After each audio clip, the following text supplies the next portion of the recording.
Ésaïe chapitre 24. Voici, l'Éternel va rendre le pays vide et le dépouiller. Il en bouleversera la face et en dispersera les habitants. Et il en sera du sacrificateur comme du peuple, du maître comme de son serviteur, de la maîtresse comme de la servante, du vendeur comme de l'acheteur, du prêteur comme de l'emprunteur, du créancier comme du débiteur. Le pays sera entièrement vidé et mis au pillage, car l'Éternel a prononcé cet arrêt. Le pays est triste et mort, la terre est morte et languissante. Les grands du peuple du pays sont languissants. Le pays était profané par ses habitants, car ils ont transgressé les lois, ils ont violé l'ordonnance, ils ont enfreint l'alliance éternelle.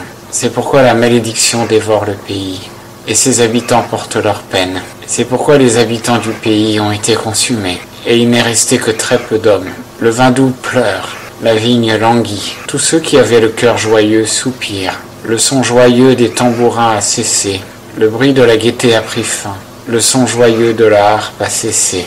On ne boit plus de vin en chantant, la boisson forte est amère à ceux qui la boivent. Elle est détruite, la cité déserte, toute maison est fermée, on n'y entre plus. On crie dans les rues parce que le vin manque, toute joie a disparu.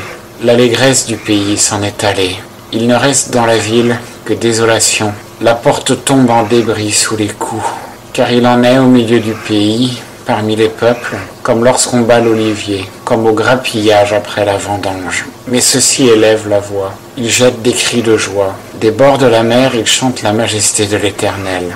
Glorifiez donc l'Éternel au lieu où naît la lumière. Glorifiez le nom de l'Éternel, le Dieu d'Israël, dans les îles de la mer. Du bout de la terre, nous entendons chanter, honneur au juste. Mais j'ai dit, je suis perdu. Malheur à moi, les pillards pillent, les pillards s'acharnent au pillage. La terreur, la fosse et le filet vont atteindre, habitants du pays. Et celui qui fuira au bruit de la terreur tombera dans la fosse. Et qui sera remonté de la fosse tombera dans le filet. Car les écluses d'en haut s'ouvrent et les fondements de la terre tremblent. La terre se brise, la terre se rompt. La terre chancelle. La terre chancelle comme un homme ivre. Elle vacille comme une cabane. Son péché pèse sur elle, elle tombe et ne se relèvera plus. En ce jour-là, l'Éternel châtiera en haut l'armée d'en haut, et sur la terre, les rois de la terre. Et ils seront rassemblés captifs dans un cachot et enfermés dans la prison. Et après un grand nombre de jours, ils seront châtiés. La lune rougira et le soleil sera honteux quand l'Éternel des armées régnera sur la montagne de Sion, à Jérusalem, et devant ses anciens resplendira la gloire.